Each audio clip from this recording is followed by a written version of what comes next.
Well, this is related to the little guy that I made a few days ago, the little robot, and that is that I've found Nephilim Penny.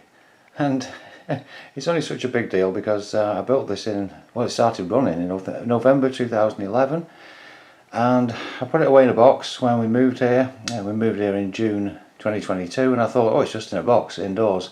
No, it was outside on the back porch and the box was open.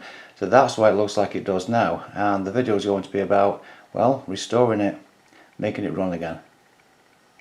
Right, so as well as obviously tidying this up a heck of a lot, I'm going to be converting over from using what I always used to use, which is one of these pills bottles, to one of the tiny silica little things that you get inside, say, a bottle of this omeprazole for acid indigestion. So I'll be able to make a much tinier cell than I was using.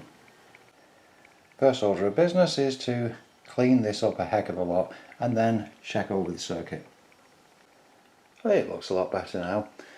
Next thing I'll do is go through the connections on here, probably reflow them, and then build a little battery. I'm going to use some wire salvaged. I collect them on things like this battery here.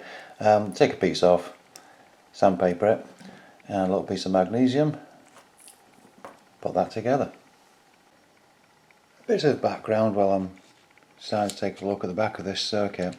This was built in 2011 and it's based on Lead Motors Penny, which used a couple of coils and this same circuit. I'll show the circuit now. It's a variation on that, and basically Nephilim, because of the size of it, and Penny to, well, honour Lead Motors' first one of these type of things. And this uses telephone wires, the old landline telephones, and there's about 40 turns, 2 coils of which, and it's sitting in an orange tub lid. The thing has run absolutely fantastic, and it used to run 24/7, 365 until we moved here. There we go. We have the hole there to fill it up with water in a bit. Next I'll connect it up to the circuit. And the last thing to do before filling it with water is to glue it to the top. I found this old bucket on a roadside, so that's what I've been collecting rainwater with. So I'll just put some into this syringe.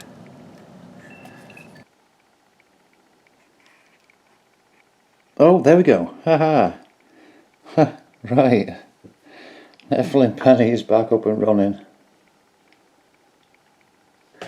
So there we are, successful conclusion. It's been resurrected, salvaged from outside after nearly a couple of years, and now it's up and running again with, in my opinion, a better little power cell because it's smaller and easier to manage. Oh, there we go. Right. Thanks very much for watching.